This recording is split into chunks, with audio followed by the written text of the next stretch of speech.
welcome all of you to the event of Union Budget discussion at Adani University. The event shall begin shortly. Before that, I would like to revise certain fire and safety guidelines in case of emergency during the event. To stay calm and do not panic, help people around you. There are two exit gates behind you, left and right side. So exit from there and to assemble in safety zone in this premise being Triangle Garden next to reception area. Dignitaries and volunteers on stage to exit from back exit gate and to reach safety zone. Thank you everyone. Good morning to all the prominent guests, speakers, academicians, dignitaries, ladies and gentlemen. We, Adani University, are delighted to welcome you today for the discussion on one of the most transformative and distinguished events of the year, the Union Budget for financial year 23-24. We thank Group Tax team for their support in this event. As mentioned by the Union Finance Minister, Nirmala Sitharaman, this budget will continue to lay the foundation and provide a blueprint to steer the economy over the Amrit Kal of 25 years.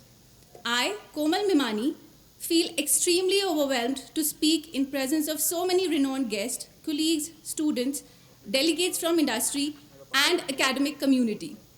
Thank you very much for your presence.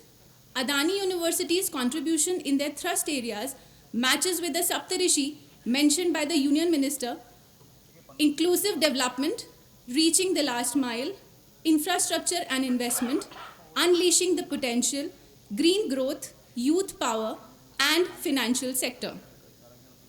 India, having a relatively bright spot in global economy, where most of the other economies are bracing for a deep slowdown. The challenge is to ensure the right path for growth and balance the revenue and fiscal consolidation despite the burden of subsidy and welfare spending. Another hurdle is the geopolitical energy and economic shocks which have affected the economy of entire world. Before we begin the budget discussion, I take this opportunity to introduce and invite Professor Dr. M. Murugananth, Provost Adani University, for enlightening us with a holistic perspective.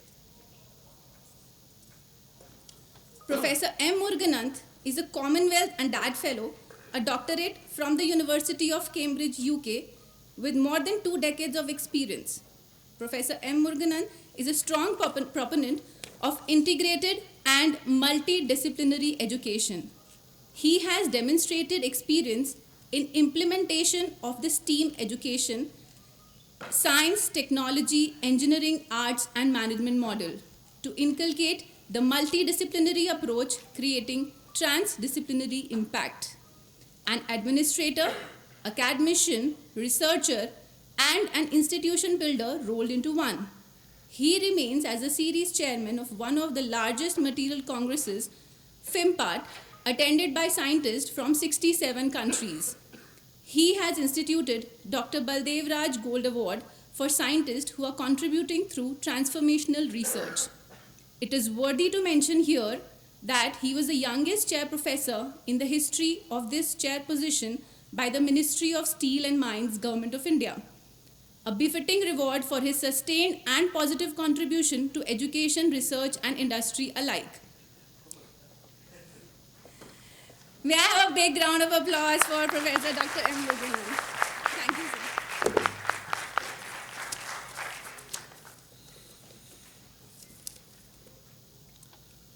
A very good morning to everyone. Now, may I start by asking, how is the Josh today? It's not high enough yet. How is the Josh? Okay, I'll take that. Now, thank you all for making this very important discussion morning. See, it's very important from two perspectives. We, the citizens of the country, the nation, should know what's happening in the nation. And yesterday something happened which is important, and that's the union budget. And our Honorable Finance Minister, Ms. Nirmala Sitharaman, had unfolded it to us. And now we are still trying to assimilate and digest and then see through what is of what is said and what is unsaid. Okay, and that's another reason why this day is going to be important.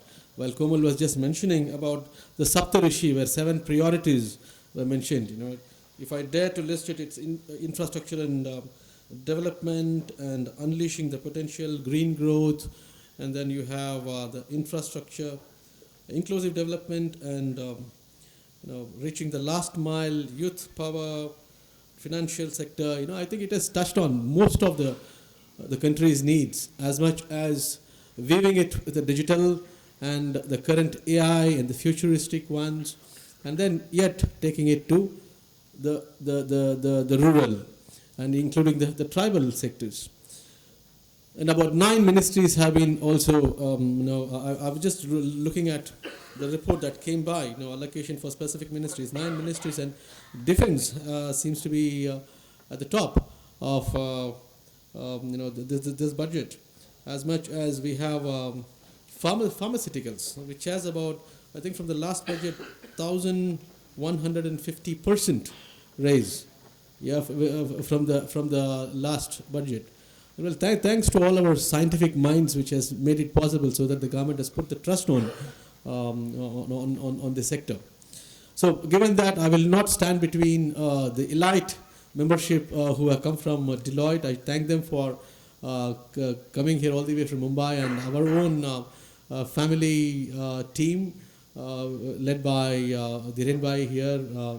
We would love to hear you all as to what is in there which is hidden and what is that which is prominent, so that we can learn and take it forward. See, I'm not a finance guy, but I'm very much interested to know what is in there, because it directly or indirectly is going to hit me at the end of the day. And so each one is very excited, and we are waiting to hear from you. Thank you once again. Let me welcome the team, and Jai Hind.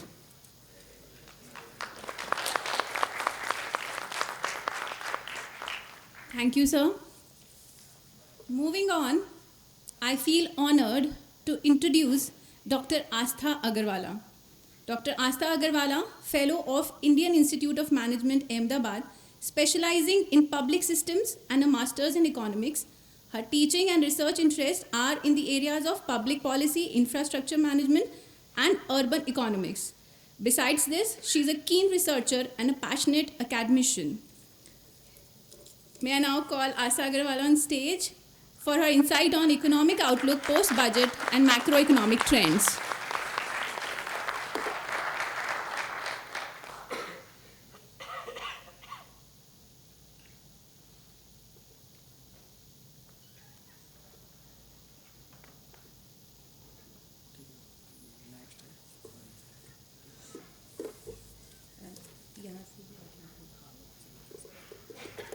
Thank you so much, Komal, and a very warm welcome to all the dignitaries, guests here. This is a much sought after budget, and I'll not take much time. Very quickly, briefly, would present some broad macroeconomic trends emerging from the budget. Much sought after because this is the first budget in the Amrit Kal, as they have defined it. Sought after because probably the last full budget of the current incumbent government. Sought after because the first proper budget after COVID. Till last year recovery was happening, and now we have this full budget here, and India has shown a tremendous resilience on the recovery path. And much sought after because India has bypassed China, becoming the largest country in terms of population. So budget also had to follow. And happy to say and see from the budget numbers that India remains the fastest growing economy as well. So it's just not the people, the economy also is growing at that rate. The budget has, the numbers that are presented is 7% growth rate for this current fiscal, and the next year's expectation is a little lower. But if we compare it with the world numbers, the world expectations are at around 3.2 to 2.7% next 2 years projections. Advanced economies, all the other economies, even the emerging market economies are expected to grow on an average at 3.7%, whereas India, the expectation is, the range is 6.8 to 6.1%. So we would be leading the world economic growth in a way. This growth is led by consumption. Consumption has rebounded mainly due to pent-up demand, but the consumption growth is going to sustain 7.9 to 7.7% as the data shows here. And the investment growth as well, 5.8%, 11.5% are high numbers. Government expenditure also has grown at a moderate rate of 3.1%, and we have become the third largest country in terms of purchasing power parity and fifth largest in terms of market exchange rates. So all this is paints a very promising picture for the Indian economy so far.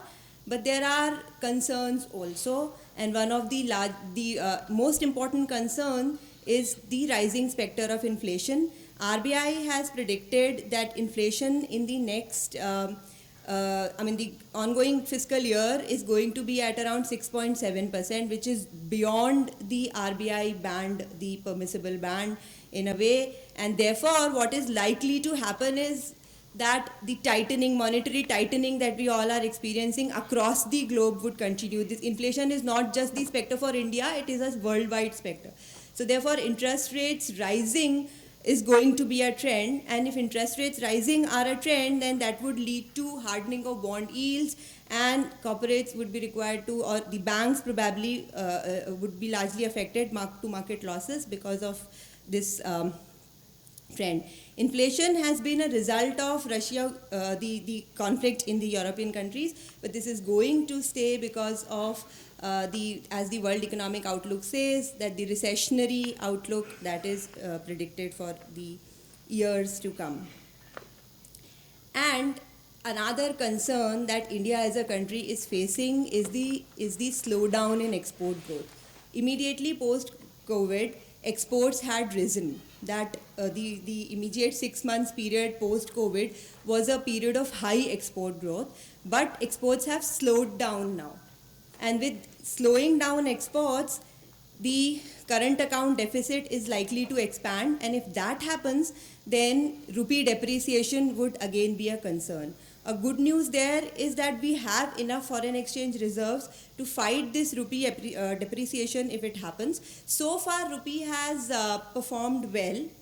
In terms of depreciation, as compared to other countries of the world, the depreciation in rupee has been on the lower side, but that is a possibility that might hit us in future. The reason behind this reduction in export is the slowdown in the world economy, slow world growth, and the overall market size shrinking, and the large geopolitical pressures, persisting inflation, and subdued demand worldwide. So this reduction in export is not just local for us in India. This is a worldwide trend which India would also have to fight in a way. Current account deficit is a real concern that we have. But as they say, there is always a silver lining. The silver lining for us here in India is the strong corporate balance sheets. As the Budget and the Economic Survey 2023-24 also says that the corporate balance sheets have shown a positive sign, higher profits. As per Bank of International Resettlement, the private sector, non-financial private sector and corporate debt as a share of GDP has declined almost by 30% percentage points. And the increase in exports immediately post-COVID, as well as lower taxes, these two helped the corporate profits, and corporate balance sheets are stronger. We can see that the fixed capital formation from the private sector has been on a rise, almost 14.6%, whereas the government has sort of shortened its pace, and the government fixed capital formation is at around 7.6%. And another good news which is related is, since corporate profits are rising, bank profits also are rising. NPAs have gone down, and the credit to corporate not only MSMEs but all the other sectors also has gone up. So bank credit has supported the growth story so far. The credits to MSME has reached to double-digit growth. More than 10, between the range of 10 to 20% is the rate of growth in MSME credits. So this is the positive side, but as they say, there cannot be a free lunch. So India has to follow the fiscal consolidation path. This year, the finance minister has said that they are going to sustain the fiscal deficit target to 6.4%. They are maintaining it, but As everyone is talking about it, the rise in capital expenditure, 33% increase that they have shown. Gradually, capital expenditure has increased over the years, which is a very, very welcome trend. But fiscal consolidation is necessary. FRBM originally, the government of India was required to lower the fiscal deficit down to 3%. During COVID, we took that exceptions route and said we'll take a reduction by 0.5%. But then they decided that COVID is an exceptional time and nothing can be done. So they decided to give up on FRBM targets for a while, and we reached to from 3% target to 9%, 3 times. But we have brought it back to almost now 6.4%. This is where they are planning to stay for a while. And over a medium to long term, they are planning to bring it down to 4.5% by 25 and 26. Why is it important is, let me tell you, where do the funds for growth come from? So domestic savings in the past have been around 11.6% of GDP, household savings. In a normal year, they are around 8%. And foreign inflow, the funds available from foreign inflow around 2.5% of GDP. So the total funds available for growth are 10.5% of GDP. Now, out of those 10.5% of funds, if fiscal deficit is around 6%, the central fiscal deficit, as well as state fiscal deficit is another 3%, so 9% is gone. So for private sector credit, the funds availability is only 1.5% of credit. So that reduces the scope available for private sector to grow, the term that we call crowding out. So therefore, if the government follows a consolidation path, reduces the fiscal deficit further, it will leave more space for private credit availability, which would sort of have a multiplier effect on the economy through the investment multipliers, similar to the capital expenditure. So this is important for the government to follow on this promise of fiscal consolidation that they have made. So with this, I end my quick review of macroeconomic trends here, and we are very happy to welcome the experts here, and we are very looking forward to the nuances and insights from the experts. Thank you so much.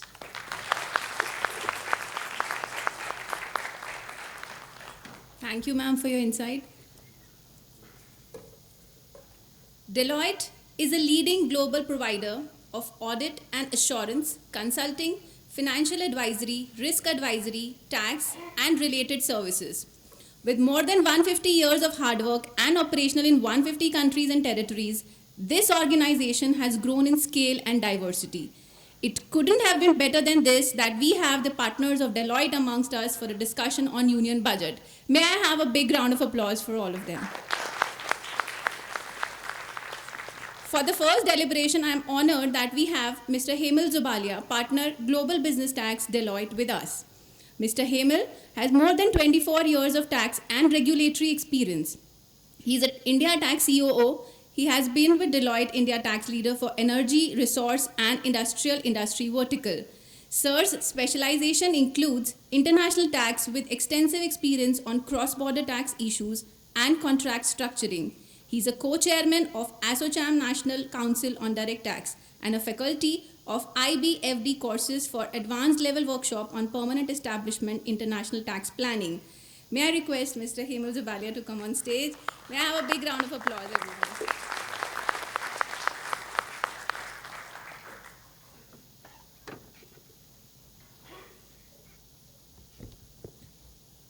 Thank you, Komal.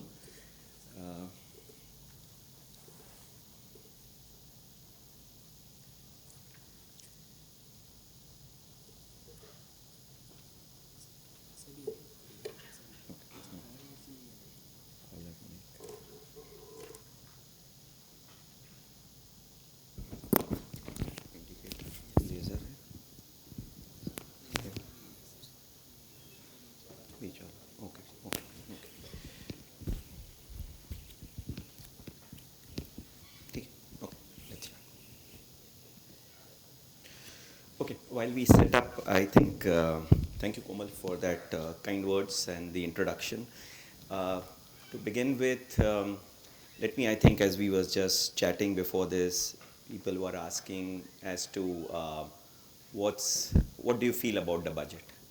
And interestingly, it depends on which bracket you are or which stakeholder you are, right? If you are an individual, you will feel, array, is it good, bad, ugly? If you are a corporate. So a lot of these budget reactions are depending on which side of the fence you are and which sector or industry you deal with. But if you ask me from a macro perspective, there is this saying, most of you would have heard, no news is good news, right? So in case of budget parlance, I would say no major change is actually good news, okay? Because one of the things that most people want, okay, whether it is you, whether it is people in the corporate sector or foreign stakeholders, their biggest ask has been, can you give a stability to policy, right? Is there enough clarity? Because when we make business decisions, it's not about making those decisions that, okay, this is the law as it stands today, and tomorrow it can change, right? You can't base your decisions on that. So one of the biggest things that people look at is about, is there a stability of policy? Is there a consistency of policy? Is there a continuity of policy? And to that respect, I would say this budget does score well on that because it continues the momentum it has set out. And therefore, you would have seen those reactions from various quarters also. So that's my first take. The second important thing is that there was this, everybody, including me, had these apprehensions that this is a first full year budget before the general elections. For some of people who don't know, that when the general elections will come in the month of April, May next year, the budget still is there on 1st February. But because of the code of conduct, the government cannot announce any big policies, any changes. So that's why we call that only a vote on account budget. And what is this budget is the the last full-fledged budget before the elections. So what the general feeling was that probably there would be some amount of freebies or something getting doled out, right? Because it's not just the general election, there are state elections coming in, and bulk of those states are governed by opposition than the central government. So there was this apprehension that probably we'll see a lot of freebies being doled out, and that actually has an impact on some of the points that Dr. Asta mentioned about the fiscal deficit. It's a very important indicator. We have already taken a leeway during the COVID times, and the good part is that the Honorable FM in the speech reiterated that not only for current year, but even till FY 25-26, they'll maintain that. So one of the concerns that the industry had, that with all the state elections coming in, all the general, maybe there will be some amount of freebies. So again, the good news is that there weren't any big bang where there were some freebies announced. Yes, if you notice, the entire budget was mainly focused on the common man, the youth, the MSME. So to that extent, it is understandable there were less talks about corporates, more talk about the MSMEs and those kinds of sectors. So again, that is good in terms of what it was saying. Where I think where it could be a little better, I thought, is that there could be some more amount of simplification and ease of doing. I think the government has tried, because for once, I think, again, FM quoted, we were very, very happily surprised to see that, when you file your tax returns, automatically, within 24 hours, you actually get an intimation. So for once, the technology and that is slightly ahead. Not in all cases it comes correctly, but still, I would say that the fact that they are using technology more and more, I think that's a good sign that is coming in. But there could be some measures on simplification. Of course, my friend Rajiv warns me that, whenever government tries to simplify something, it ends up complicating things. So I think we should take wary of trying to use this word of simplification. But that has been the ask. And to be fair, I think the government has taken steps to increasingly simplify things. So, friends, what I'm going to do is over next 25 odd minutes, I'll talk about some of the key aspects that impacts, mainly on the corporate tax side. Okay. We do have slides, so these slides will be circulated or would be there. So I don't intend going all of it, but happy to kind of then take Q&A as you may have during the session or after. But the objective is that to talk about some of the key ones, and more importantly, not just about the provision, but more important, what that proposal means. What's the key takeaway from our point of view? So with that, let me straight away dive into, I will not spend too much time on the indicators. Dr. Asta has already covered it. So this would be there in the slides that are with you. So I intend to skip through those. But let me talk about the 7 priorities. Komal in the introduction did brief of all the 7 priorities. But let me try and very quickly give you our take on those 7 priorities and how it impacts you and me, right? So in terms of the first priority, which is on infrastructure and investments, the important part is this continued focus on the capital investment. And that is now 10 lakh crores, and such that you get an impact that last year it was 7.5. So it is already a 33% increase on a very large base. Okay.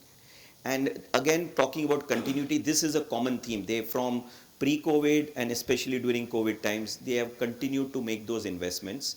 And it has a cascading effect. When you do those capital investments, it automatically spurs infrastructure growth, it spurs employment, it indirectly gives more and more money in the hands of private company and in terms of common man. So I think this is an important part, because people were debating that they will probably maintain it or just increase it to take care of inflation from 7.5 lakh, but to 10 lakh crores is a very big sum of money. So to my mind, that this continuity is going to be a big impact. The infrastructure and the impact is already mentioned there. The second important is on the financial sector side. Now, in the financial sector, as I started off, there is this greater focus on MSMEs, and it's not just going in terms of allowing this collateral and free credit of 2 trillion, but there was an interesting change in the budget also made. One of the things in the pre-budget sessions, a lot of these MSMEs came back and said that, look here, we provide services to corporates, and corporates are big daddies, right? So at times they can actually bulldoze you, and their biggest problem was credit and cash flow. So I found this interesting that they actually made an amendment in the budget to say that all corporates, you have to pay the MSMEs on time, okay? So if the time limit, usually when there is a written agreement, has to be 45 days, okay? Now, most of the times, including some of my friends, when I say, what is your problem? The biggest problem has been that, working capital. We don't, our working capital blockage is there. Now, the change that is made in this budget is to actually say that if corporates don't pay MSMEs within that time frame, then you can't claim it as a deduction. So indirectly, pushing the corporates to actually identify MSMEs that they are using and then ensuring that payment is there. I thought this was a good novel way of trying and ensuring that they are putting that working capital in the hands of the MSME. So I think the financial sector per se itself is a good initiative, but they've done these small changes also in the budget itself. I think Gift City has always been an area of focus of this government, so it continues to whatever changes that are required to make it more and more attractive. Setting up data embassies is an interesting proposition. There was always an issue of overlapping of governance between the SEZ Act and the IFSCA. So I think that they have given more powers to IFCA so that acts as a single nodal agency. So I'm sure a lot of you will see more and more increased activity in and around the gift city. Because when we are talking, it's not just limited to bank. Last year, if most of you know, they also enlarged it that if you are an aircraft leasing company or a shipping leasing company, you can set up. And we are also getting more and more inquiries. As consultants, we get more and more inquiries on what are the modes of setting up. So I'm sure that you'll see more traction as far as the gift city is concerned. Coming to the main green growth, because that has been the focus for this group as well as for a lot of other, they've dedicated almost 19,000 crores towards the green hydrogen. All of you would know that we are trying to ensure that our dependence on fossil fuels is lower. So therefore, it is solar, there is wind, and now it is on green hydrogen. And green hydrogen, again, the entire thought is that India has blessed with a lot of water around, okay, and can you use the technology to ensure electricity out of it, okay. And it's still, currently it's still that the technology is yet to stabilize, yet to find commercial viability. But the whole idea is, I don't know if some of you would know, ages, and in fact it was in Gujarat actually, earlier when we were having solar cost of output was actually almost 17 rupees, okay, to make commercially viable, and the market price per unit of electricity was 5 rupees. So at that point of time, the government was actually giving what it's called as GBI, generation based incentive of 12 rupees. So the whole idea was that you incentivize to bring the cost of production down and therefore make solar viable. And what you see today is actually a great achievement for India, because now solar is actually is already achieved grid parity and it's very competitive. And the idea is now to ensure that in green hydrogen, okay, in green hydrogen, we become leaders, not only in terms of producer, but also in terms of technology. And the idea is that it helps us as India meet our energy demands, but also looking to how can we export. So I think this is a very big thrust area.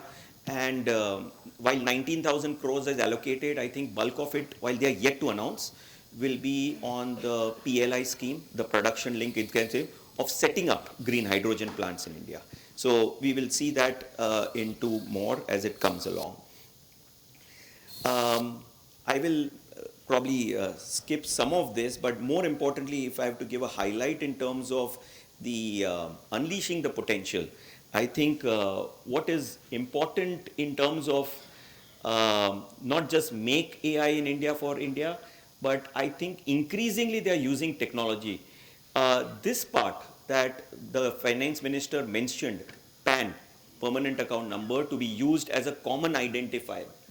Now, what it actually means is that currently what is happening is that when the government tries to correlate different information from different sources, so whether it is, say, income tax, whether it is GST, whether it is banks, RBI, various, problem that they are facing is that how does computer or whatever technology automatically match one company and others? Sometimes the names don't match, so the idea is that they will use the PAN as a single identifier across. So while you will see in finance bill per se, there is no change because PAN is already there in Income Tax Act. What will happen is there will be changes in the other legislation.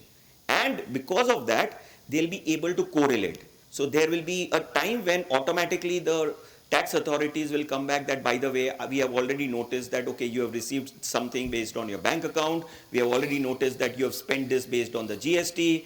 By the way, this is what we think looks like that you have to pay your income tax. So it's going to come where automatically they will interlink and automatically you'll get pre-filled. So I think it's a good step, but it's a step where the government will be one step ahead. And therefore, a lot of times internally as corporate folks, we have to see that whatever we are stating, our position as far as income tax is concerned, is aligned with what we have seen in indirect tax, what and other regulations. So it's important that we correlate beforehand, before it comes as a question from the authorities per se. Let me move beyond the sub-30 to more the direct tax provisions. Now, coming to the tax rates. Now, most of you would have heard that there is no change in the corporate tax rate. Okay, so I think to that extent, again going back to the point I mentioned, that it's a good sign that there is no change. Only point that they introduce is that there is this, bulk of you will be aware, there is this concessional tax regime of lower 15% tax, which is applicable to domestic manufacturing companies, which are new. They've extended it to cooperative society. But interestingly, that it has an end date. So the law is that it has to end. You have to start manufacturing, okay, by 2024. Okay, so the deadline is March 2024. Okay. So while this particular no change in the tax rate is done, but where my key takeaway would be is that I would have ideally liked that, this 2024, they would have given clarity, is i.e. that it's likely to get extended. Because hunch is that, this benefit cannot kind of be for a limited window, okay? It was introduced in 19 and during COVID times, and then if you manufacture till 24, you just imagine a situation. All companies which are set up before 19 are paying higher rate. Companies which are set up and manufacturing within this window up to 24 will be at lower rate of 15. Okay, and theoretically, if this doesn't get extended, then any new company and setting up manufacturing post 24 will again be 22. So there will be middle set of companies which will be 15, 22 pehle, 22 baad. Now you can't have such a where there is a benefit only to certain. Then it will lead to companies being set up just and showing some fictitious kind of manufacturing. The idea is to ensure that can you give clarity and stability for long term. If corporates are deciding I want to set up a manufacturing, those decisions are taken well in advance and they are taken for over a period of years. And more importantly, if we don't give the clarity, what happens is that any large company deciding, let's take an example of anybody coming from overseas wanting to set up in India. They'll say, oh, we don't know, there is not enough clarity whether ye benefit milega ke nahi milega after 24. So when they prepare a financial model, applying a higher rate, and higher rate is very different, 22 versus 15, 7% is a big difference. So they will come to a conclusion, no, let me go to some other country, right? Because ye viability nahi ho raha hai. But if we were to give a clarity that this is there for a long term, then your ability to attract more and more investments from abroad becomes better. Ability for Indian players also to set up some manufacturing in future becomes better because people prepare long-term financial plans and this uncertainty is not. The another area where I felt that while there is no change in tax rate is good, I think there are simply multiple tax rates, okay? If I were to just show you a chart, depending on where you fall, there are so many different rates, right? And and for service companies, it's different, manufacturing is different, if you're having certain turnover, it's different. And what ideally, I was hoping that probably it would get more unified, okay? And it becomes a smaller list to look at. But so be it, we'll probably see hopefully in the future budgets where it is a relatively smaller number of tax regimes that you see. Another interesting thing is on the individual taxation. So individual, as you know, that there is this old regime and new regime, and government is constantly trying to promote the new regime. And for simplicity, if I have to explain, old regime has got a lot of deductions that you claim, but after claiming it's at higher rate and higher tax rate. And in the new regime, there is lower tax rate, but you can't claim deductions. And while they introduced it, I think the government thought that there will be more takers for new regime, but when everybody did their maths, it turned out to be that old regime was better. Now, in order to make it more attractive, the government has actually come back and said, okay, the basic threshold limit is increased to 7 lakhs. They have actually made it a little more attractive for individuals to opt for the new regime. and also they've said, okay, that will be the default regime. So when you file your income tax return, you have to actually manually select the old regime part. What it basically means is, and I do have a kind of a chart where I just show you some maths around it. But interestingly, there is one side or one perspective, I would say, which talks about that the new regime is good because it's simple, okay, and it is easier to file and monitor and administer. But there's equally another school of thought that the whole idea about giving certain incentives, whether it is Mediclaim, whether it is investments under ATAS, ATC, is that it actually promotes investment by individual. Because today, unlike some of the developed countries, India does not have a very robust social security program. Apart from the PF from salary, there isn't a big program. So what do you do when you grow old, right? So what do you do when suddenly there is a big medical emergency? So the idea is, by using these incentives, you're pushing and nudging this common man to make those investment in this desired area, okay? So there is a school of thought that, continuing with these investments in that desire will actually help the common man, because there is not a very robust. So sometimes when we look at it only from an administrator's perspective, yes, life is simple in the new regime. But I thought I'll just put across this point that it's equally, even if people opt for the new regime, I think it's important that you do continue your investments and protect yourself, whether it's insurance or other means, to protect for a long-term future.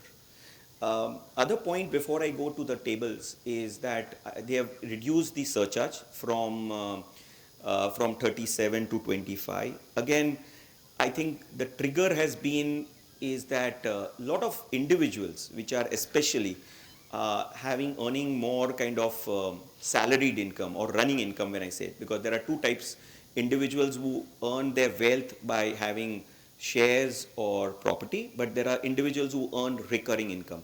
Now for them, especially in India, it was coming at a very high rate, and we actually have seen at times people saying that, oh, should I relocate somewhere else? Should I relocate to Dubai? I can travel wherever required. I can become an NRI. And therefore, because they are finding the tax rates very high. And therefore, I think the idea to reduce and bring it down by almost 4%, as you see, it was almost up to 40, close to 43%. It's dropped to 39. Yeah, I would say it's still higher, but I think at least it's a step in the right direction to ensure that it becomes more attractive. Now, we have made some tables here, and this will be there in the deck that gets circulated, in terms of whether when you compare old regime and new regime, what exactly. But if I have to explain the sum and substance, but if you see here, it's around, we have given an example, if the deduction is 1 lakh, and if the gross total income is 60 lakhs, 110 lakhs, 220 and 550, and we have compared what is the tax liability under the new regime, and then also what is there in the old regime, okay? The old regime and new regime and the difference. Same if the deduction is 3.75 lakhs, same if the deduction is 7.5 lakhs, and same is the 10%. But the reason we picked up this is the macro part is that if you have a higher tax deduction, okay, then the old regime would be better. And deduction in essence in name of HRA, ATG, ATD, if you're having that, then you will be better off. If you see here, okay, it is negative. Negative means it is the old regime is still better, okay. So here if you see 15 lakhs tax liability, here 17. So anywhere, the only reason why this is basically that difference in surcharge, but by and large in all the categories, if you see the moment the deduction is higher, the old regime continues. So somewhere I think we were chatting yesterday. So we tried to work out that maybe the break-even point is somewhere around 3,75,000 lakhs of deduction. If you see here at 3,75,000 in these examples, the tax liability is more or less under the old regime and the new regime is similar. So again, this is dependent on various variables, but I thought we'll give you this perspective that what happens to you between the old and then. So the key message is the higher the deduction, then the old regime continues to be better for most of the stuff. Okay. Okay. I will slightly go a little faster in the interest of time. I think on the corporate side, there are certain benefits that we have. I think the second one is the one that I would like to talk about, is essentially an interesting change is made that earlier any benefit or perquisite, okay, what do you mean by benefit or perquisite? And then we had a Supreme Court judgment in case of Mahindra talking about that perquisite or benefit means anything that is non-cash, because cash hai, then it can be anyways valued. But if it is a benefit or perquisite, it basically means non-cash. And what the budget has done is they have changed that, they have nullified that decision, which means that, today, let's say for example, if a corporate is acquiring any distress asset, okay, so as far as the books are concerned, okay, there is X value, but after, if you take the, say the loan ability to repay, it is distressed asset, you can actually value it in cash. So what happens to that? Now that right now will be considered under 28(4) as income. The same implication actually, most of you will be familiar with this new provision TDS on 194R, which is basically again benefit and perquisites where we have to deduct TDS. And all along, relying on Mahindra, we were saying that all that applies to benefit or perquisite which is given non-cash. So if you have given a, let's say, a phone to somebody, or you have gone ahead and given free, let's say, a foreign trip where you have taken, so all that was linked to something which is not given in cash. But now, suppose even if you give in cash, and suppose if it's more than the fair market value, then that will also attract 194 hours. This is just fresh from yesterday. I think all of us are grappling with what it means by this decision being nullified. Also, are there more avenues to still take the position that we were doing, is something that is still in works. The other changes that I would say, if I were to bulk or put them in a category relating to funding, because most of the groups that we speak, especially in the infrastructure stake, are talking about that, Hemal, what is it that has happened on funding? Because funding becomes a big cost for us. So in that case, if you see in terms of the funds raised from non-residents, there is this point that if you had raised the funds from non-residents, if it was more than the fair market value, okay. Earlier, the point is even if you get money more than the fair market value, what's the problem? You are getting more money from non-resident. The provision was applicable for residents, but it wasn't that for non-residents, even if it was more than fair market value, it was okay. Because again, the thought process that more money is coming into India. But what has the change is now they have brought it par, resident and non-resident, which means that, non-resident funding will also need to come exactly at the fair market value.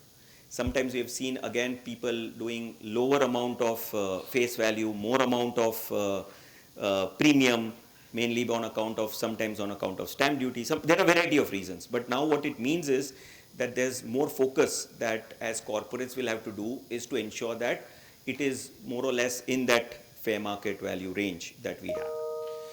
The other changes on the TDS on the interest of listed debentures.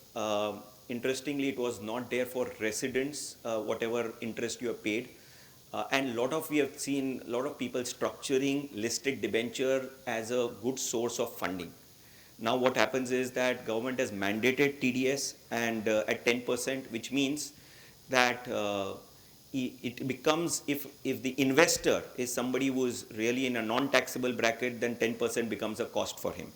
And even if he's getting a refund or adjust it, it still leads to a cash flow issue. So I think to that extent, this is going to impact. One of the interesting things that we were hoping that we would see a change, but did not happen, and I hope that it gets corrected before the finance bill is signed by the president, is there is this section 194 LC and LD, which basically when you are raising funds from overseas, it ensures that there is a lesser, only 5% tax on that funds that you have raised overseas. Now this particular section is expiring in June 23. Okay. This particular section is expiring in June 23. Okay. And we expected that the government would extend it because this is an important, lot of corporates would raise funds from overseas, and therefore to that extent, it was an important source. And as we were chatting, I feel that it's probably, there will be representation and government will actively look at it and see if it can be extended. Okay. Even for infra, there is this 94B, which is on thin cap, which is basically when it applies to, especially when you take any loan from a related party, or even if you take a loan from a local bank in India, but it's actually guaranteed by a related party. Now there was a benefit by exemption for relaxation for bank, and there was representation that a lot of infra and other players also take from NBFC, so that relaxation has come in. I think I've talked about the MSME. There is some amount of, what I'll do is that these slides are there. There is some amount of administrative, but I would say the sum and substance of these provisions which are there, the others are very self-explanatory, is mainly in terms of ensuring that the procedural aspects are quicker or easier. One of the areas that we have actually represented on behalf of corporates also is to ensure that there are multiple TDS provisions, TDS and also TCS, and again different rates. So one of the request has been is, can you actually make club couple of them and make it a little more simpler and easier to handle. Again, what we have seen is that maybe that is not yet done in a way, but they've made more changes to the administrative. For example, I think the focus has been is more that if you don't file your return in time, you don't get exemption. For example, 10AA. If you don't make payments on time, you will not get those deductions. So the entire focus of this change, if you ask me, is to ensure that people do the things in time and file the return on time. That has been the general. But like I started off saying, that in some cases, in order to simplify or expedite, it leads to more complications. So the jury is still out to see how at ground level does it reduce the administrative burden or it increases the administrative burden. So with that, friends, I think there was 25 or 30 odd minutes. I've kind of reached to that time. Let me call my colleague Shripal or Komal, who can take us through the M&A tax, because on the M&A side, again, large conglomerates like Adani, there's constant M&A activity, restructuring activity, and that forms an important part. So we thought we'll talk some of the provisions which impact the M&A activity. Over to you, Shri. Yeah. Thank you. Sorry, I had to rush through some of this but I'll be happy to take on any questions that you may have after the session. Thank you. Thank you,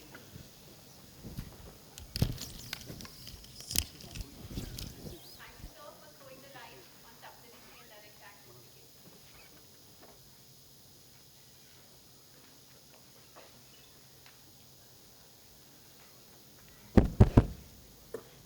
As our next speaker, we have with us Mr. Shripal Lakrawala, partner, Merger and Acquisition Tax.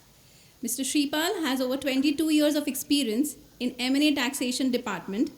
He's also involved in due diligence of targets from a direct tax perspective. Prior to Deloitte, he has spent 10 years with PwC and KPMG. He contributes articles in financial newspapers and as speaker at seminars conducted by professional bodies such as ICAI and ICSI. May I have a big round of applause for Mr. Shripal.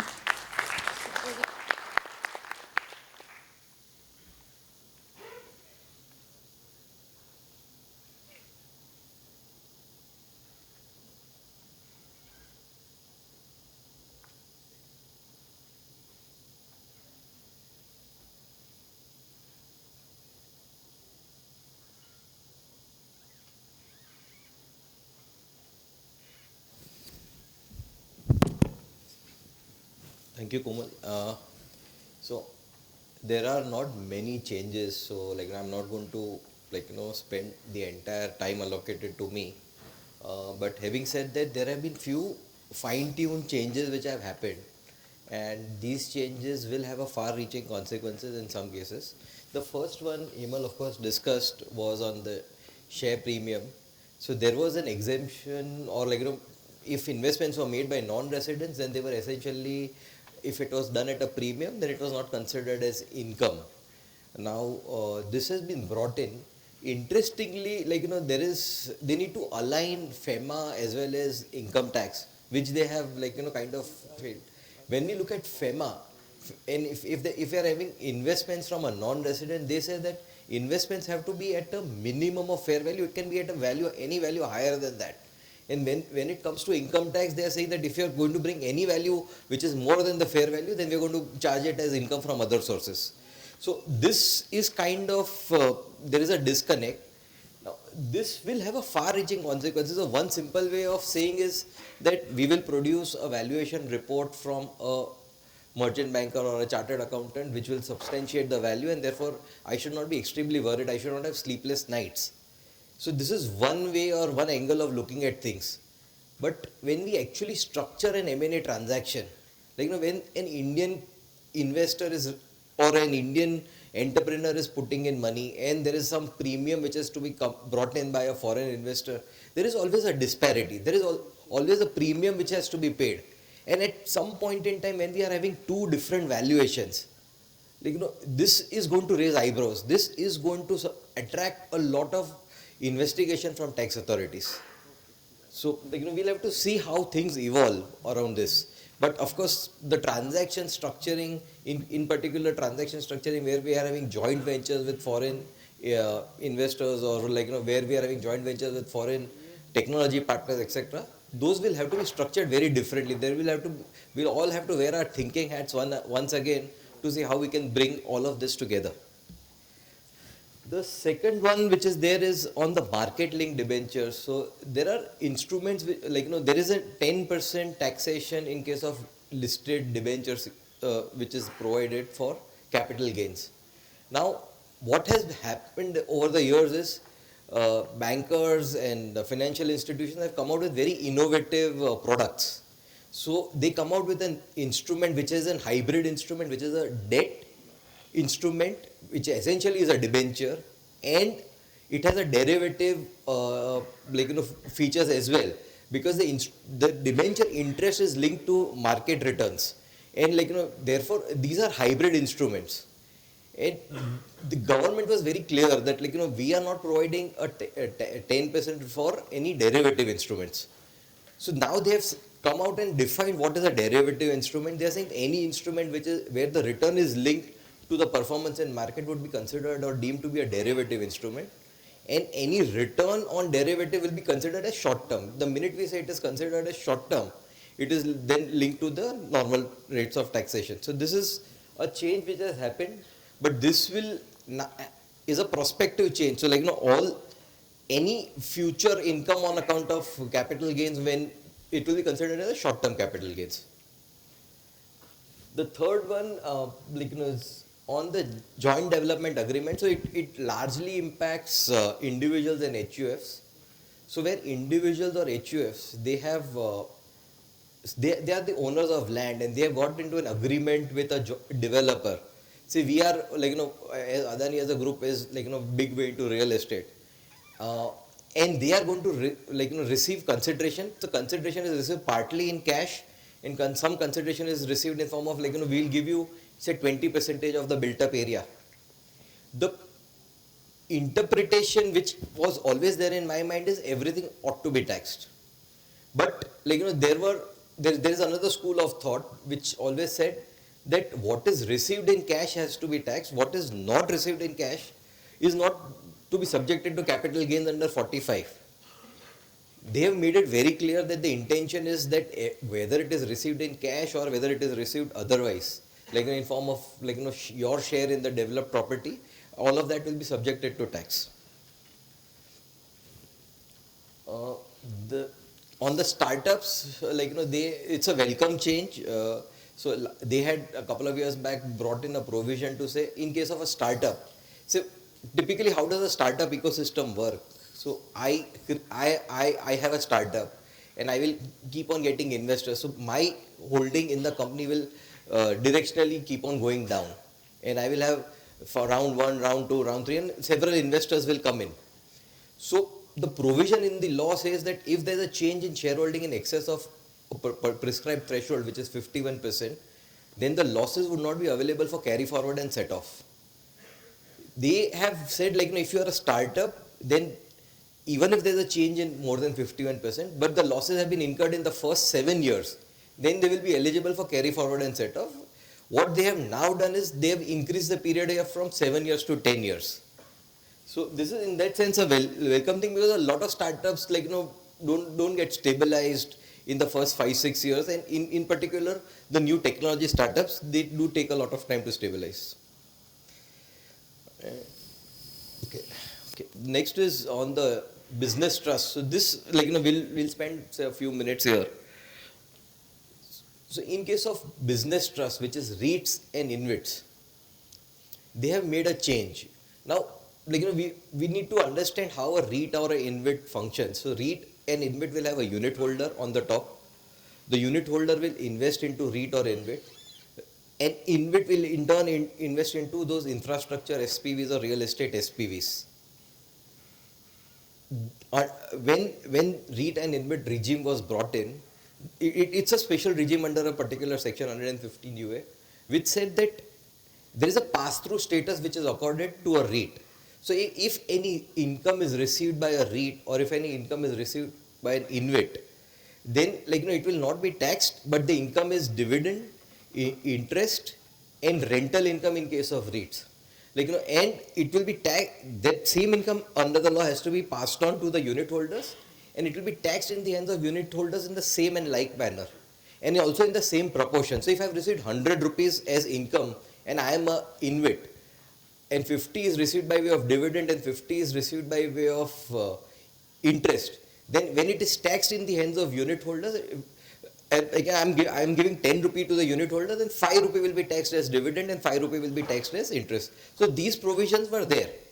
Now, very fancy structuring, and I have personally seen those, the prospectus which are floated by some of these public listed REITs and InvITs, where they say that we will invest the money down below by way of a loan. So what they do is, InvIT will have borrowings from the banks, it will have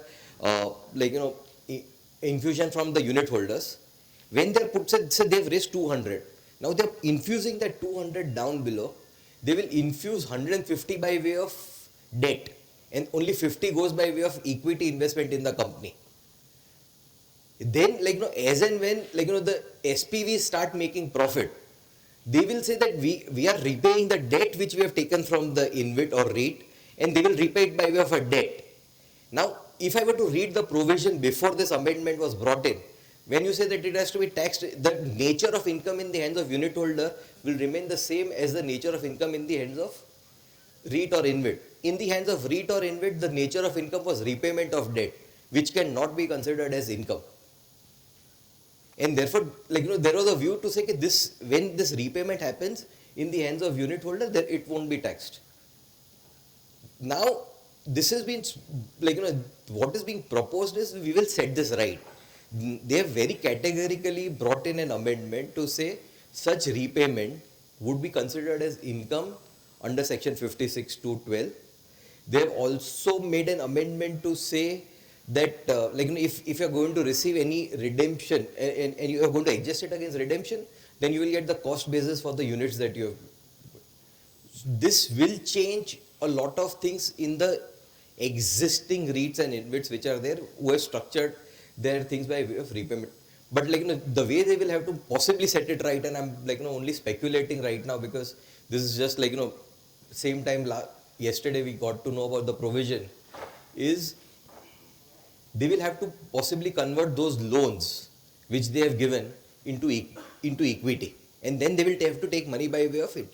And the reason for doing that is also very which comes to my mind is, if I'm a foreign investor and this repayment is going to be taxed in my as an income from other sources, my taxation rate is going to be extremely high because I am a non-resident and my income from other sources will be taxed at a higher rate subject to treaty.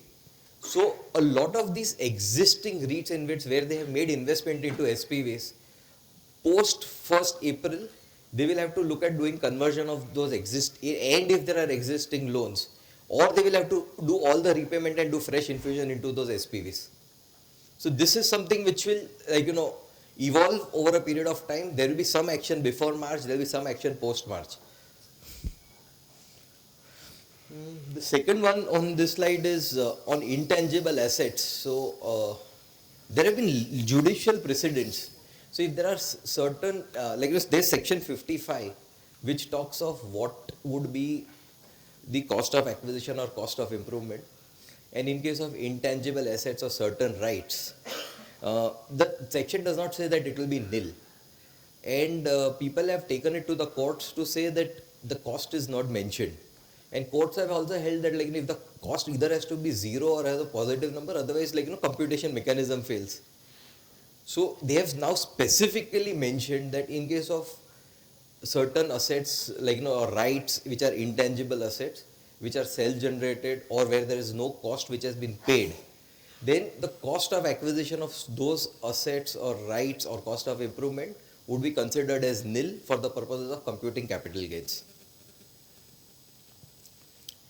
The next two are in relation to business reorganization. So in last year they had got a section 170A. So in case of a merger or a demerger, and as a group we've gone through several such, and including IBC cases which we are having. So there is a provision to say that the resulting company or the successor entity will have to file a return of income. But there was no corresponding provision. See, what was happening is there's a concept of an appointed date. If I go to an NCLT for seeking an order, I can have a retrospective appointed date. So I have an appointed date of 31st March 22. I am still in the NCLT because the progress is slow. And by the time I finish, I would have filed the return. For FY22, possibly I would have filed the return. If I don't complete by October, I would have filed the return for FY23 also. There is also a possibility that I may have a still retrospective appointed date and my assessment is also over. So then how do things change? They've introduced an enabling provision to say the successor entity will file a modified return. And once the modified return is filed, if the assessment is already done or assessment is already concluded, the assessing officer will modify the assessment basis the modified return which is filed by the successor entity. This, I would believe, will also correspondingly make him change the assessment of this. There are two companies in an amalgamation, the amalgamating company and the amalgamated company. I would believe, the way I am reading it, they will have to correspondingly go in. If they've made an assessment on the amalgamating company, they will have to revise that order, and they will have to then pass a consolidated assessment order based on the modified return filed by the successor entity. If the assessment is pending, then they will disregard the return which is filed and they will only consider the modified return which is filed by the successor entity. This will evolve, there will be several complications because this is for simplifying or making it better, but we are not sure in terms of how the tax authorities are going to read this. And also the tax treatment in two returns may be different. Say an amalgamating company may be classifying something differently, the amalgamated company. So the tax authority will have benefit of reading both the returns. And therefore there's going to be a lot more questioning that could happen. The last on the M&A is for the carry forward. So this is essentially, and the finance minister in her speech also mentioned that she is making changes in provisions of section 72A, and there was a very direct reference to say that these changes are being carried out to give or to facilitate disinvestment of IDBI. Now these are very fine changes which are done. So this strategic disinvestment was always there, like, for last couple of years. They've only held that, like, but they said strategic investment is where disinvestment is done by central government or state government. They've added to say any public sector company also. Possibly the shareholding of IDBI would be an amalgam of central government, state government, and public, public sector companies. So, like, this is an enabler. So, like, even in such cases, they will get this benefit. And they've also said that if after, say, takeover, within 5 years, this company was to be merged into some other company, then the benefit of losses under 72A would still be available to them. So, this largely is done for facilitating disinvestment of IDBI. And possibly any other corporations in future, as the government thinks of disinvestment. So this is it, from M&A, there was not many, I think there were a few misses which were there, but, we were expecting that there will be some clarification on demerger, because we have had a very big case where involving Aditya Birla Group. But somehow, because this is still subjudized, there is an appeal pending in the court. Possibly the government would have chosen not to, interfere because it is subjudized. But we were expecting some amendments around demerger provisions, and also, extension of conditions for demerger for availing tax losses. But that would have been detrimental, of course. But those were they expected by industry, but they were not there. So that's it from my side. Happy to take any questions at the end. Thank you.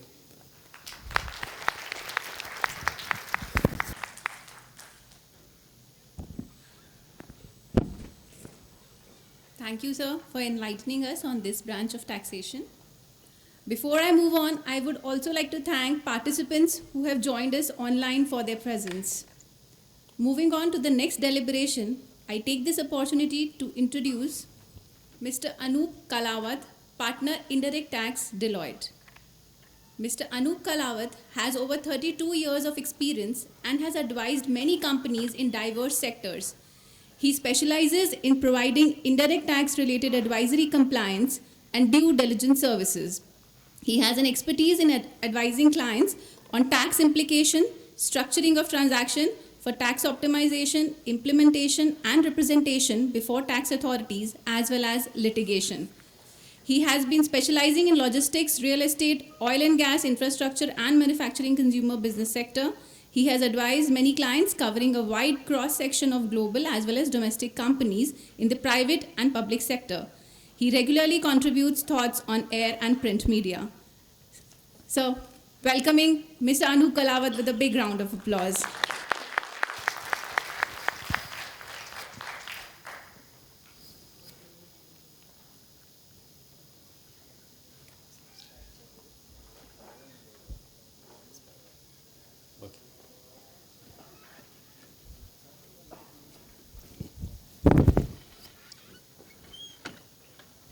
Thank you, Komal. Good afternoon, everybody. It's generally not a good time to talk, just before lunch, and that to indirect tax. Most of us, all of us are connected with direct tax because we have to pay income tax. And it really impacts your pocket. But when it comes to indirect tax, seems to be at times, though it kind of impacts every aspect of our life. You go to any shop, buy anything, you pay GST. But practically, we all take it for granted that it's an expense, and we really don't bother too much about it. And to talk about the changes in that at a time when it is due for lunch it's a deep, high task. But I will try and will not take much of a time, but I will try and tell you some basic trend which I see in that. The details of the rate changes are there in the notification, but I am definitely not taking everything line by line.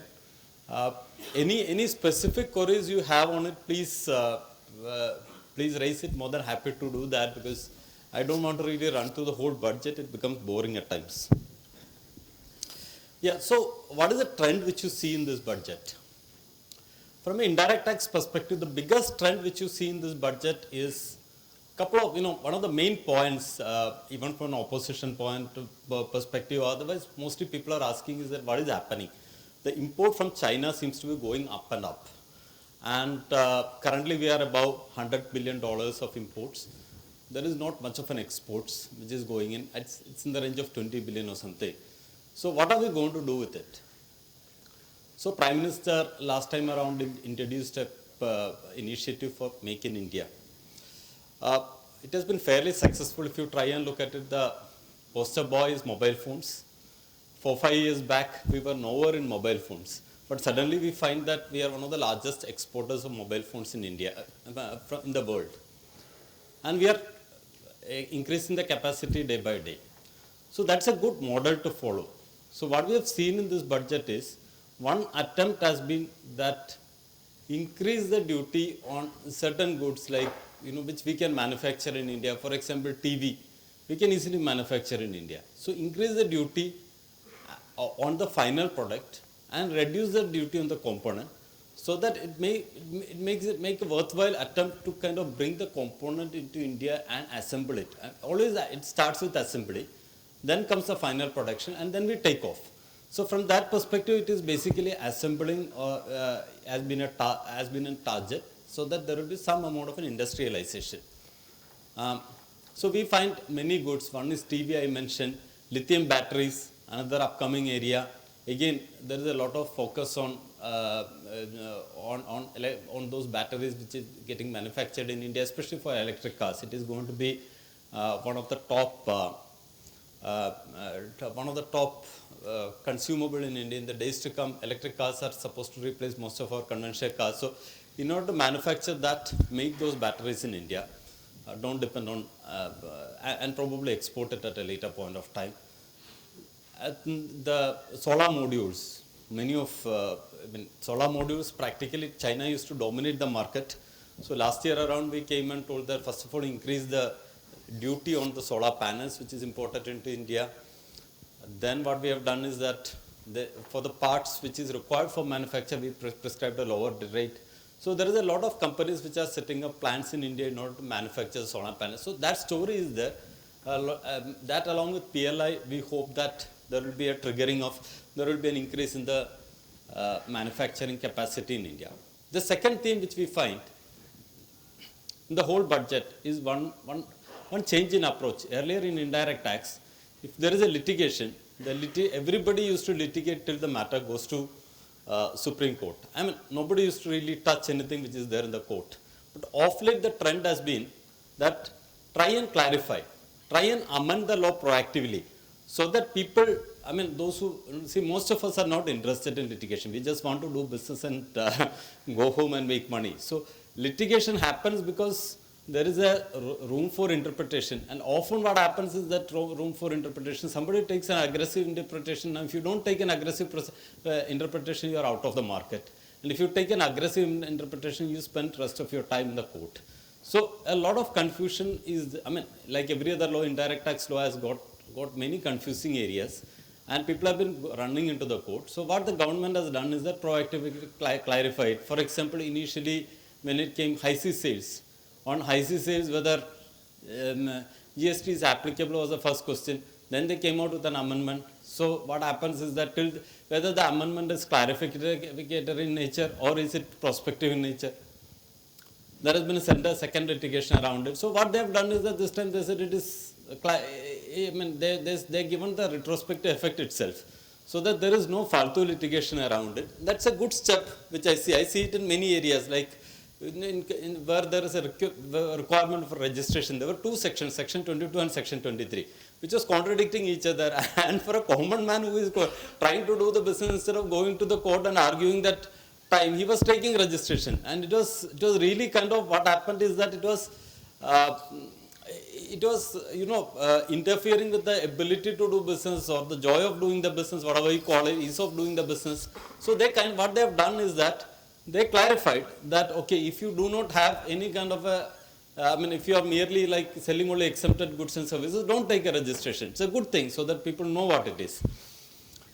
So similar is, there are many such things. I just took some examples. And third trend which I find is decriminalization, because what has happened is that In indirect tax, often what happens, the state authority is the central authority is there, and earlier there used to be plethora of laws, like, there used to be a excise, now also it is there excise law, but there was a huge excise formation, there was a huge VAT formation. So a lot of them are not now, are being transferred into investigation and audit. So what happens is that they come, investigate, audit, and you can't blame them, they are doing their job, but on some interpretation issue or other, they kind of, first it starts with the summon. So they tell you, all of you come, bring these books, that. Second aspect is that many a times these officers are in that sense judged by how much admission you get out of that person where you are going for audit. If you are audited for 7 days, 10 days, there are officers who are telling that I went there for 15 days, sir. If I don't show them anything, then the commissioner will ask me what I've been doing. I mean, was I doing my job? So that was becoming a challenge, and in that sense what happens is that then they start, if they don't get any point, they immediately issue a summon, tell you some litigative issue or some issue which is in grey. They will tell you, come to the office. At times there has been, the law is so vaguely worded. For example, if they come with an allegation that, okay, you have been obstructing him duty, that is a good enough cause for incarnation or for a jail term. Or if they say that you deliberately tampered with an evidence. So these kind of flimsy excuses were actually used to make people deposit. I mean, there has been a lot of high court decisions also saying that this is not the way to go about it. But what they have done is that they have brought in clarity, saying that that these aspects like stopping an officer or some allegation coming around that you are tampered with the evidence, etc., does not really get you a jail term. So essentially, what kind of it resonate with some time back what Modi said in the Red Fort, where he said that one of my key objectives in the tenure would be that I will take away the fear of taxman from you. So more or less that has been the theme which has been working. The last, the trend which I find, I mean, you will find it in the presentation all around, is that earlier in customs, the trend has been once an exemption is given, nobody used to go back and find out, there was no end date for exemption. So it used to go on and on, whether it is renewed it or not. So now what they have done is that they are keeping on reviewing the exemption after 4 or 5 years, whether it is required. If it is required, they extend it, otherwise they say that no, it is no more required. So this time around, they come out broadly, most of the exemptions they have reviewed, put it into 3 brackets, some which are kind of will go for 1 more year, others which will go for 2 years, and some others which will go for 5 years. So that is the buckets which they have done. There is no rate of change of duty. We have mentioned it in the presentation. You can go through, we will circulate a hard copy so you can go through it leisurely. I am not covering it in my presentation, though you will find it on the screen. So these are the broad 3 aspects. Now, for the purpose of this presentation, I am focusing on the infrastructure area because that is where the key business is. So, from an infrastructure perspective, first is power utilities and renewables. Now, that is the most happening area in infrastructure. A lot of companies are setting up solar power and green hydrogen. So that's a lot of buzz around it. Now, what has happened is that China was exporting all the solar power panels. We were buying it and installing it everywhere. As usual, one of the areas where government thought that they could save foreign exchange is by encouraging Indian companies to make solar panels in India. So what they have done is that they increased the duty of customs, not now, some time back, on the solar power panel to unaffordable 40-42%. And the local manufacturing is not fully taken off because while there is a protection and all that, it takes some time for people to set up the plant and all. So what has happened is that people were looking at how do I import these goods? Is there a loophole in customs? Now, 2 loopholes were there. First was that there was something called a mover regime, that is, if you create a bonded facility, there is no customs duty payment. You can import it and install it, and you pay the duty only when you scrap the plant. So that is, people have attempted it, matter has gone to the court, and the government also gave a circular clarification saying that the solar industry is not eligible for it. There is a litigation going on, so that is where we are. The second area is that there is something called a project import. Now, project import, in fact, I was the one who started it. project import was actually intended for things like refineries, power plants and all that. What it means is that the state government can kind of certify that a power project is required to be set up in that particular state. So regardless of the customs duty of 42% and all, you pay around 7.5% customs duty and bring in the goods on a duty payment basis to the site. So that gave a lot of reprieve, and there is also an advance ruling to that effect. But somewhere the government thought that it is not the intention of the law.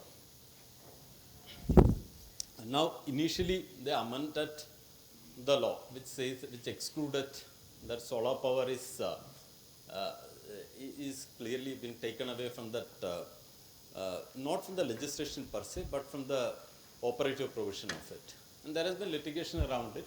What has happened is that they have gone and amended the chapter 98, which kind of guide the, which is the core of project import, and said that solar power is no more eligible for importing into India under the concessional duty regime of project import. That is a serious change which will impact a lot of solar power companies in India who are planning to expand into that area. Then rest is basically on the wind operated, on the solar operated, there has been some exemptions so that you can manufacture in India, gain some capacity, and after that you stop, you will increase the customs duty so that it becomes unviable to import from China. So those are those exemptions which has been extended for the time period.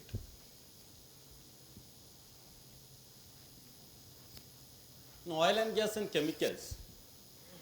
One of the key trend has been ethanol blending, like in petrol and diesel also. Diesel, there is something called a biodiesel. They mix something called ethanol. Now, ethanol is in GST regime, so there is a GST applicable on it. And petrol and diesel comes into the excise regime. So what happens is that you pay GST, but no credit is available. So in a way, it's a regulated market, so everybody has been paying it, but in a way, it has been leading to some sort of a double taxation. So what the government has said is two things. First is that in order to increase the competitiveness and bring in more amount of ethanol, they have said that ethanol can be freely imported. That is one key change which has happened. Second change, exemption which has happened is that in case of biogas and all that, whatever may be relevant for your gas unit, whatever gas which you are paying, and on that when you are paying a VAT, compressed natural gas. So wherever you are mixing a biogas with a compressed natural gas, there is an exemption which has been given, so that whatever GST you paid on the biogas gets reduced from the excise duty payable. Similar things exist for MS in ethanol also.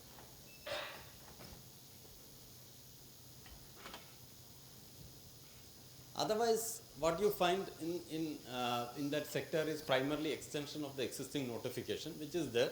But as I said, there has been certain sunset process, which has been extended for 2 to 3 years, so that the industry capacity can be picked up. Industry, mining and metals. Again, one time this what kind of stood out is regarding the diamonds. Artificial diamonds getting manufactured in India. There is a huge potential for manufacture of artificial diamonds in Surat. So there is an exemption which is granted for the seeds which are used in artificial diamonds that can be imported without customs duty.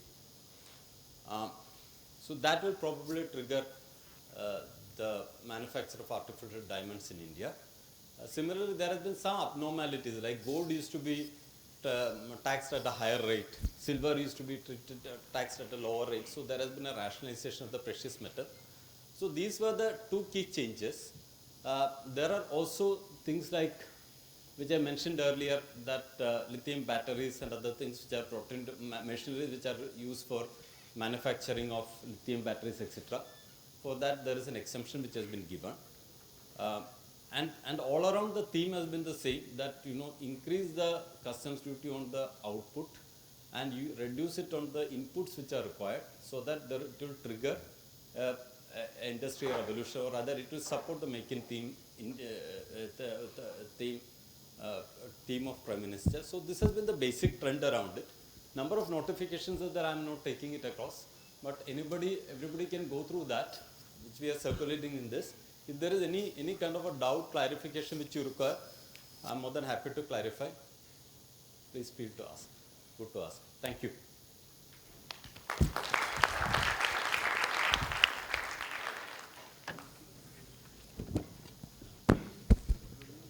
Thank you, sir. And I thank the entire Deloitte team for widening our scope of knowledge on new tax norms. Now, the forum is open for audience participation to seek any clarity from the experts themselves. I request Mr. Chintan Shah, if there are any questions from the online participants, you can express. Else, from our audience, if anyone wants any clarity, we have our volunteers. In your experience, how does foreign lenders, whether they will be able to claim the credit of this in their home country, and or what is the existing experience? Yeah, so two is the rate per se is not increased.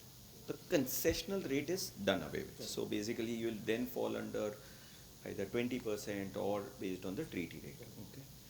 Now, the second question that you raised, yeah, that typically is the question that, okay, fine, TDS hai, but if you're going to get a credit, then your net cost is zero.